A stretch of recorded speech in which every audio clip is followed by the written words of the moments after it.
ang kalayaan ng bansa hindi sa kagustuhan ng mga pinuno, kundi sa pagkilos ng mga mamamayan.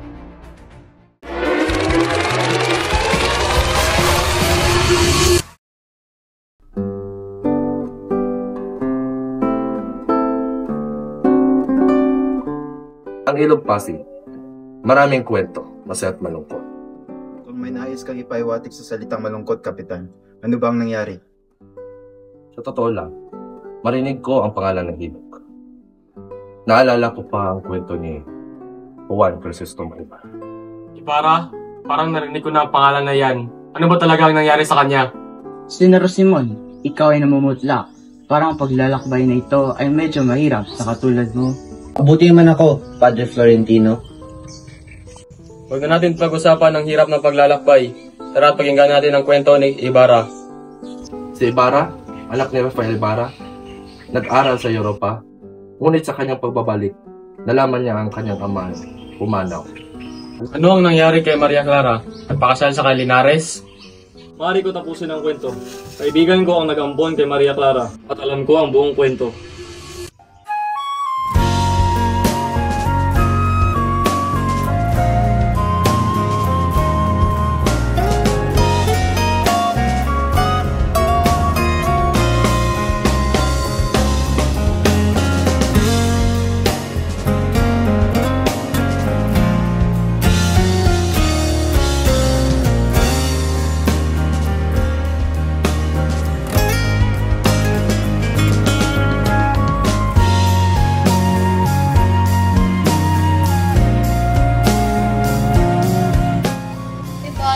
Kahit hindi na kita makita, ang pagmamahal mo ay nasa puso ko kami. Maya Clara, ikaw ang aking gabay. Sa bawat sandali, ikaw ang aking alaala. Sa bawat pagdako ng hangin, naririnig ko pa rin ang iyong tinig, Ibarra. Huwag mo kalimutan, Maya Clara. Kahit malayo tayo, ikaw pa rin ang aking tanging pag-ibig. Patawad, Ibarra, sapagkat hindi tayo pwedeng magsama. Mas pipiliin ko pang pumasok sa kubyento kaysa sa masaktan pa sa nangyayari. Walang magawa si Padre Damaso kundi sundin ang hiling ni Maria Clara na pumasok sa kumbento. Pero nasa na sa ngayon? Saan pa kundi sa kumbento? Hay nako! Bagal ng takbo ng kubyerta, walang magandang lawas sa Pilipinas. Wala na tayong magagawa, Doña Victorina. Ang mababaw na ilog ay madaling malutas kung mahukay tayo ng bagong lagusan. Anong magagawa nun, Senyor Simon? Papalaki nito ang ating paglalakbay. Hindi ako sa ngayon. Kailangan natin ng pera para dito. Hindi kailangan ng pera. Kailangan natin gamitin ang mga bilanggo. Magkakaroon ng kaguluhan. Hindi ba't nag-alsa mga Hudyo laban kay Titus? Akala ko ba marunong ka sa kasaysayan? Walang kwentang kausap. Di ka ba makaintindi? Kaya natin tayo, ang Kadebe ng Kastila, Kapitan Basilio. Paano mo nasabi? Si Padre Irene nag-alok ng tulong at yung makaraig ng kanyang bahay. Bakit ang Kastila? Dati, Latin ang tinuro. Kapitan Basilio, makaluma talaga. Anong sinabi ni Padre Florentino sa inyo ni Polita? Oo, pero si Doña Victorina, hindi maganda ang sinasabi.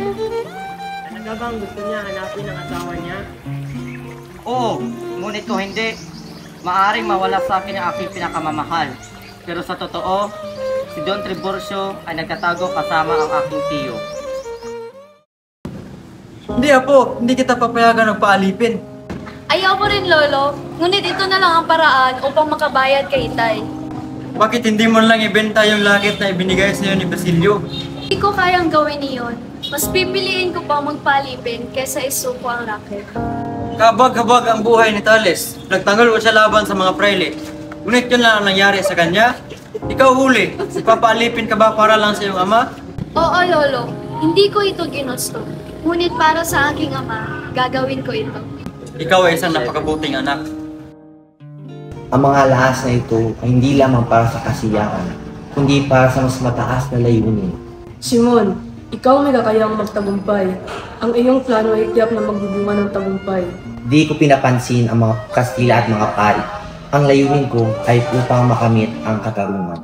Hindi lamang para sa aking sarili, kundi para sa bansa. Sige, Para. Ikaw ba ang Ibarra na nawawala?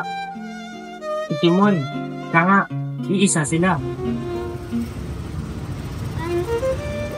Kilala mo ako? Lahat ng tao ay naniniwala na ikaw ay patay na. Crisostomo Ibarra. Ayaw natuklasan ngayon, Basil. Ay isang lihim na dapat kailangan itago. Kung hindi, paring ikamatay mo o ikamatay ko. Wala akong balak na ipagkanudo ka, Emilio.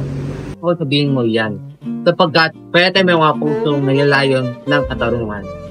May mga pagnanasa na hindi maititinag ng ating mga lipungan. Malugod na tinatanggap ka sa aming tahanan, Senior Simon. Maraming salamat, Cabezon Palace. Nais kong magpatuloy itong sandalto. Sa palagay mo, sapat ng ating mga revolver laban sa mga Guardia Civil. Maganda ng mga diamanting mga ruby. Ang kayamanan ay maaaring magdulot ng kapahamakan, ginang sina. Isang dakot ito ay maaaring magbigay lungkot sa ating bayan. Naitinira si Julie. Ang lakit na ibinigay sa kanya ni Basilio.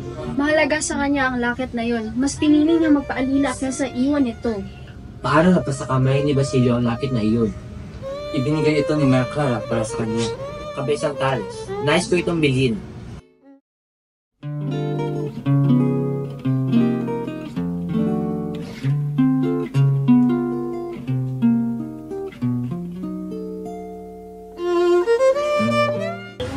Basilio, tila ba ang mga kabataan ay nawawala ng pag-asa? Hindi ba't lahat ng ating pangarap ay nauurong din? Ang kabataan ay naglalakbay sa dilim. Pero sa kabila ng lahat, may matutunan tayo sa bawat pagkatalo. Hindi tayo titigil. Pero paano pa ang sakripisyo natin ay mauurong din? Paano na ang bayan na tinulungan natin? Kahit pa, di matatapos ang laban hanggang sa may kabataan na handang magtulungan. Ang katarungan ay darating. Ang mga tao ay patuloy na nagsasakripisyo. Ngunit ang katarungan, kailan kaya darating? Ang mga Praile at Kastila ay patuloy na nagmamalupit at kami patuloy na nilalapastangan.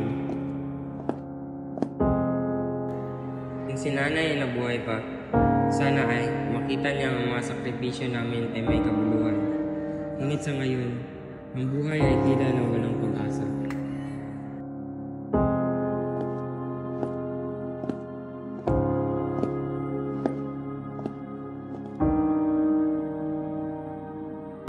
Basilio, ikaw na ba ang batang may pangarap na baguhin ang mundong ito?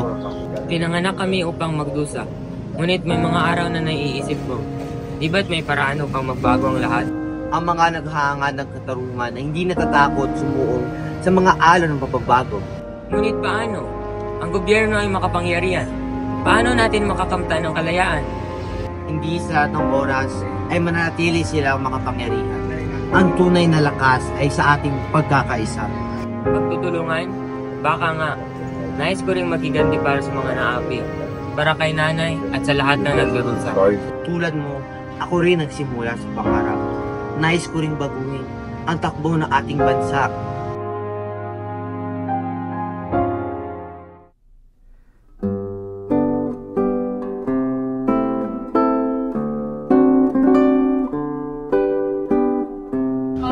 Malapit na ang kasal. Talaga? Kala ko ang kanyang mapapangasawa ay isa gani. Si Juanito Palaez. Sigurado ang kasal ni Juanito at Paulita ay tiyak na magiging ingrande. Kaya swerte naman ni Juanito, ngunit kay malas naman ni Sagani.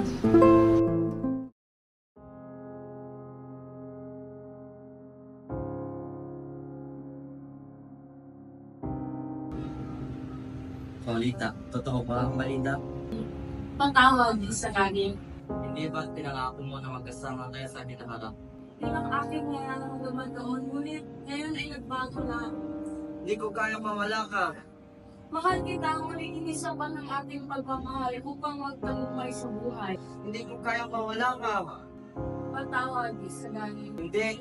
Mahal ko. Sabihin kong nagbibiro ka lang. Isagani, hindi. Tuko na ang desisyon ko. At alam ko kung tama iyon, paanan. Pero Paulita, mahal kita. Alam ko, ngunit Isagani tama na. Ayoko maging dahilan pa ito ng pagkaudlog ng aking kasabihan nito. Sana yun lang ang aking malupa. Paano ko magagawa maging masaya kung ikaw mismo na masaya sa aking buhay na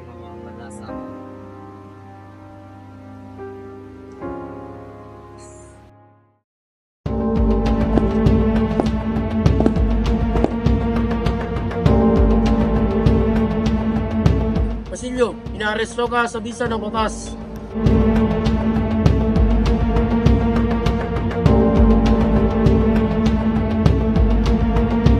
Wala akong kasalanan. Di ako ang may kagagawan. Ang buhay ay sakripisyo. Kung di mo ito matutunan, paano ka magtatagumpay? Narinig ko, nakakulong si Basilio. Paano siya makakalaya? Patay na si Kapitan Tiago. Wala nang tutulong kay Basilio. Ano ba ang dapat kong gawin? Tulungan mo ako, Hermana Bali. Pakiusap. Si Padre Camora, siya ang makakatulong sa iyo. Wala na bang ibang paraan? Siya'y makapangyarihan at maimpluwensya sa gobyerno.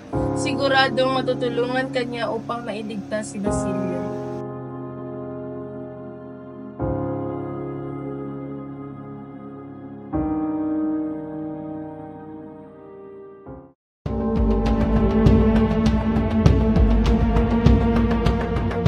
Kapitana, may usap-usapan sa bayan na hindi ko kayang marinig. Ang mga kabataan, lalo na si Ibarra, may mga lihim na plano. Ha? Anong ibig sabihin mo, Pencha? Huwag mo namang gawing malaki ang mga bagay na hindi naman katiyakan. Ang mga tao ay nag-aalbuloto. Hindi ko alam ang aking gagawin upang mapigilan ang mga pangyari, Kapitana. Hindi ko alam paano ito magtatapos. Ang lahat ay may dahilan, Pencha. Tayo magdasal na lamang at sana'y magtagumpay ang ating pananampalataya sa Diyos at sa sistema. Sana nga, Kapitana. Ngunit may mga bagay na hindi talaga kayang pigilan.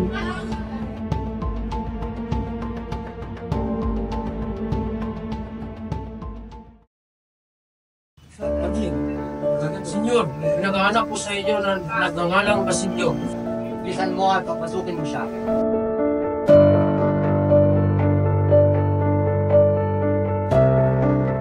Di ko alam kung bakit pinaparusahan ako ng ganito lang din.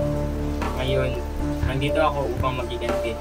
Ayun ba ang dahilan bakit ka nandito? Opo, Senior Simon.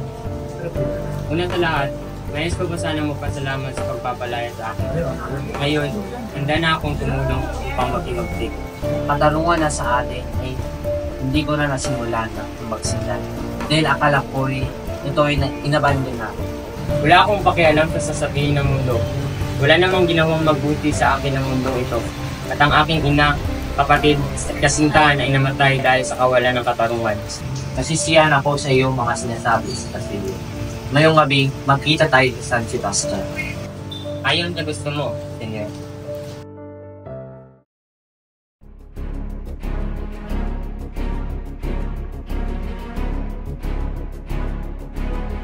Basilio, ang kasal na ito hindi lamang isang pagliliwang, kundi ito ay isang simbolo ng pagkatalo ng ating mga pangarap at mga kabataan tulad mo. Ngunit, Senyor, paano ang mga inosente? Di ba't sila'y madadamay sa pagsabog? Kung walang sakripisyo, walang pagbabago. Bawat luha, bawat sakripisyo ay maging ilaw sa ating landas. Kung ito ang magbibigay daan sa katarungan, gagawin ko. Hindi ko na kayang tiisin ang kalupitan ng mga Kastila.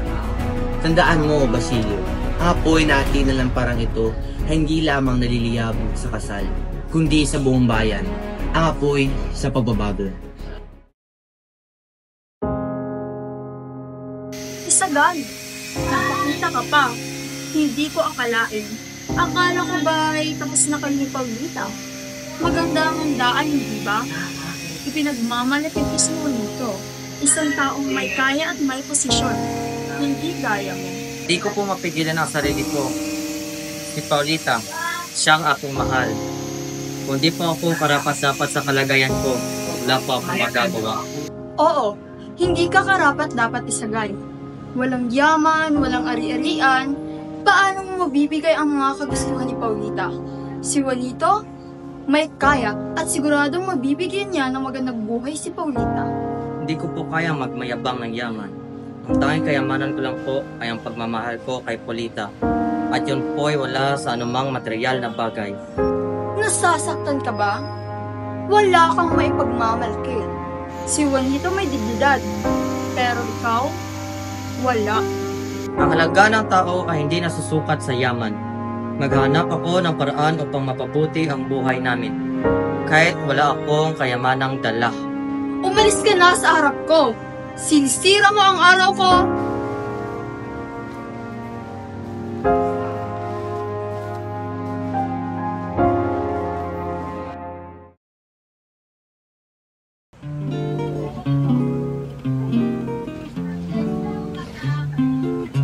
Maria Clara! Hindi. Ikaw ba talaga ito? Ang mga mata ko ba ay naglalako lamang ng ilusyon? Wala akong kilalang may pangalan ay Simon. Hindi kita matandaan, Ginoo. Maria Clara, ikaw ba ay nagkumari na hindi mo ako kilala? Pinapagulo mo ba sa iyong mga alaala? O ako ba talaga wala kang mukhaan sa iyong mga mata? Paumanhin, Ginoo. Hindi kita matandaan. Baka ako'y nagkamali lang ng pagkakaalam. Wala na nga ba tayo natira mula sa aking pumamukhan? Maria Clara, bakit hindi mo na ako nakilala? Hindi ba't ang lahat na ito'y bahagi na ng nakaraan? Ang mga alaala ay natapos na at nararapat lamang na magpatuloy. Alam kong ikaw si Maria Clara ko. Huwag mo nang itampo. Umalis ka na dito. Mag-usap tayo sa labas.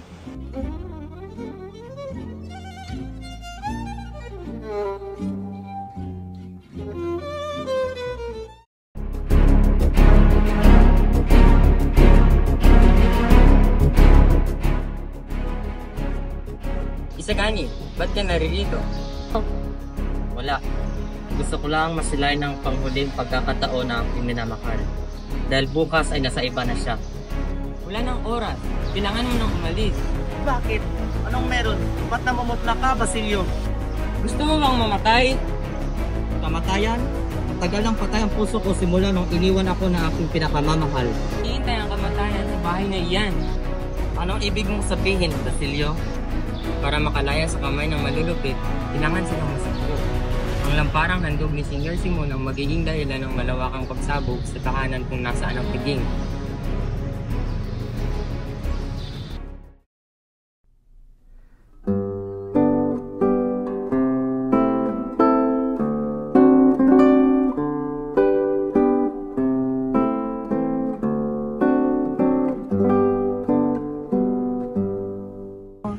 Kapitan Atika, Don Tiburcio, ano ang aking matutulong sa inyo at gagawin ko basta't makatulong ito sa ating sistema? Ang aming pamilya ay nagnanais ng katahimikan. Ngunit may mga usapin po kami na kailangan ng inyong tulong upang mapanatili ang aming kaligtasan sa gitna ng kaguluhan. Oo, Ginoo. Ang aming buhay nakatulong sa inyong kabutihang loob. Ang mga tao ay naging mapangarap at kami ay nagalaga. Ang kalagayan ng mga tao ay hindi maiwasan. Ngunit ito ay magiging mas magaan kung kaya magtutulungan upang mapanatili ang ayusan. Hindi ko kayo pinabayaan, Kapitana. Sa ilalim ng aming pamumuno, may mga bagay na kaayon sa inyong kalagayan. Ngunit may mga rin at dapat na kailangan sundin. Para sa akin ay pareho lang tayo ng layunin, kapayapaan at kahisan. Basta't dapat yung mga hangarin, diyak, magaan din ang lahat. Oo, hanggat ang aming kapaginabangan ay naayon sa sistema. Huwag kayong mag-alala, ako malangan ay laging narito upang magbigay ng proteksyon. Kami po yung maasa, Ginoo. Maraming salamat po sa inyong tulong. Walang anuman, Kapitana. Ang kayutan ng ating bayan ay nakadepende sa tulad inyong nakakaintindi sa ating kalagayan. Magtiwala naman kayo sa amin.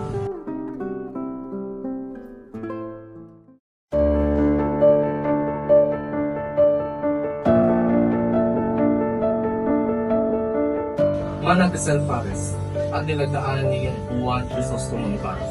Posible. Patay na siya. Bakit? Sino ba siya? Bakit yun natatakot na? Sa ikaw masamang biro at may mga kababaihan rito, paano naman makakasulat ang isang filibustero na 13 taon ng patay? Totoo ang nandiyan ay sulat. Alam ko ang kanyang sulat kamay. Manang Casal Pares, ibig sabihin patay ang lahat.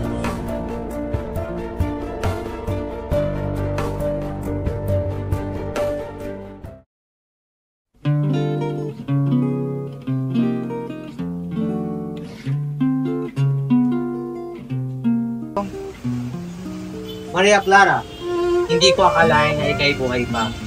Bakit? Bakit mo ako iniwan kadulungan? Ako sa iyong mga mata ibangan upang mabuhay ang ambayan.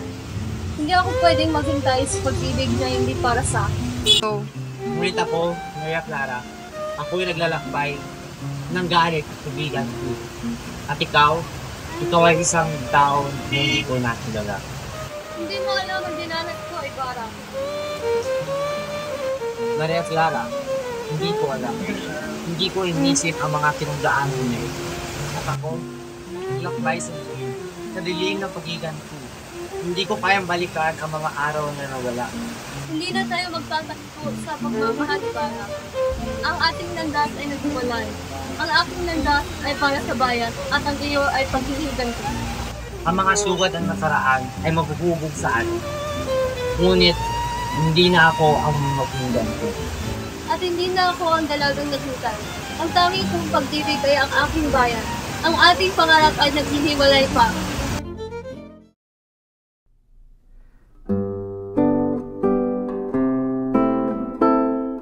Padre, ako'y nabigo. Ang paghiganti na aking pinili ay nagdulot ng pagkatalo. Ang paghiganti, Simon, ay nagdadala lamang ng dilim. Ang tunay na pagbabago na hindi sa karahasan, ngunit sa kabutihan at pananampalataya. Ang lahat ng nangyari ay may kahulugan. Kaya't ano ang dapat kong gawin? Paano ko mapapawi ang galit ng aking puso? Ang tunay na pagbabago ay nagsisimula sa puso. Ang bayan ay babangon hindi sa pamamagitan ng galit, kundi sa pagkakaisa at pagmamahal. Hindi pa huli ang lahat upang magbago. Hindi ko na kaya magpatuloy sa aking landas. Lalo pa't hindi ko nakasama si Clara, ang aking mahal. Salamat, Padre, sa iyong mga salita. Ang buhay ay may pag-asa, Simon. Subukan mong kausapin si Maria Clara sa uling pagkakataon. Ang bawat hakbang ay may pagkakataong magbago.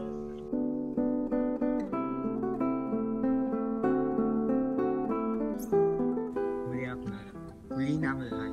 Hindi ko kayang baguhin ang aking pagkatalo. Ang ating pagmamahal ay naghisugat na hindi kayang pagalingin. Ako ay lumalaban para sa kalayaan, hindi para sa pag-ibig na nauuno. Ang tanging pangarap ko ay ang makamtan ng bayan ang kalayaan. Ngunit ang tanging alaala ko ay ikaw. Ibarra, ayaw kong maging bahagi ng iyong dilim. Hindi ko kayang kalimutan ang mga araw na magkasama tayo. Ngunit alam kong wala na akong pag-asa. Ibarra, ang bawat hakbang ko ay para sa bayan, hindi para ipagpatuloy ang pagmamahala natin na nagpapaalipi sa ako. Kung nabibigay ito sa isa sa ating mga buhay, ipagpapasalamat ko pa rin ito. Magtulungan na lang tayo sa ating mga problema, kahit magkaiba tayo ng landas. Paalam nga at huwag masanap mo.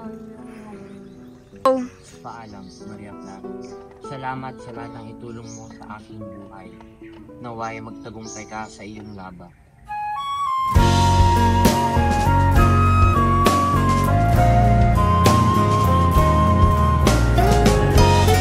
Paalam, Ibarra.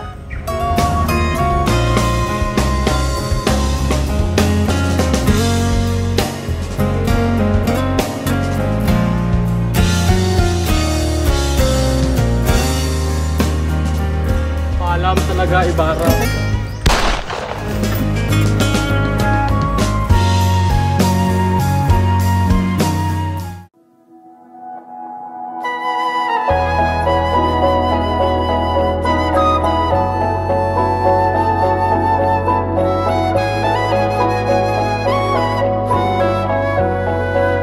Hayaang alalayan papunta sa lugar kung saan ikaw at ako ang tanging ganap na bida ng may akda.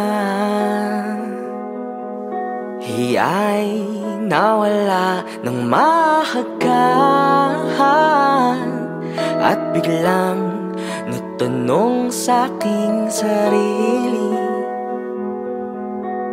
kung ito na ba ang panahong pinapangarap lang noon.